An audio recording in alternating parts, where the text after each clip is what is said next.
Hi guys! Here's my Japan 2025 travel vlog. Actually, this is my third trip to Japan na, pero ngayon lang ako nakapag-create ng travel vlog. So after immigration, dumiretso na ako dito sa Pags kung saan ako magbe-breakfast. Doon hindi ko kasi nakunan lahat dahil gutom na ako. So ayan, kain muna tayo!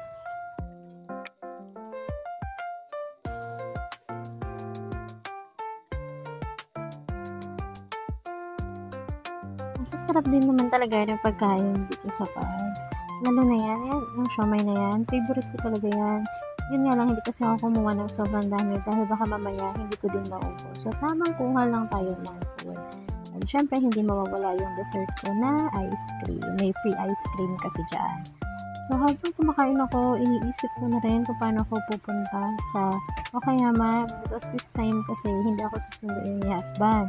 So, from Kansai Airport, Okayama, Japan, mag-isa lang akong magbabiyahe.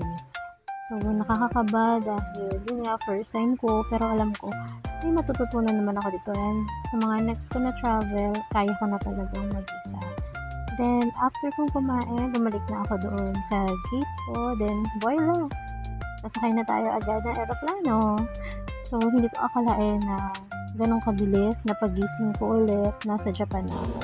So, here's the video. Ito na yung Kansai Airport. Hindi ko na kunan lahat kasi nga mag-isa lang ako. Ang dami kong bitbit.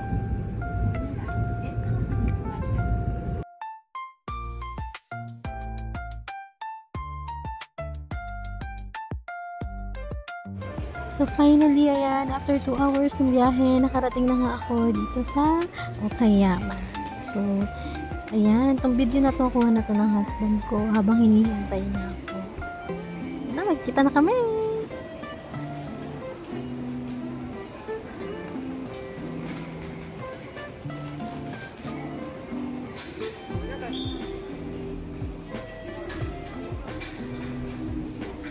Wow.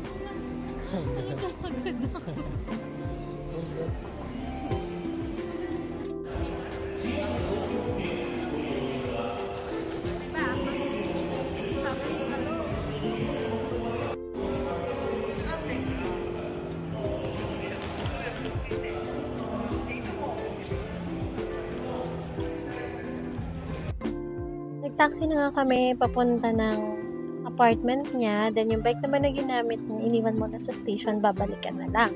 Then pag-uwi, nag-decide kami na magluto na lang ng food. So ayan yung naluto namin. Ayan din yung first meal ko dito sa Japan. Then habang kumakain, nagkwento na rin ako kung ano ba yung mga na-experience ko na mag-isa lang mag-travel nang walang sunto.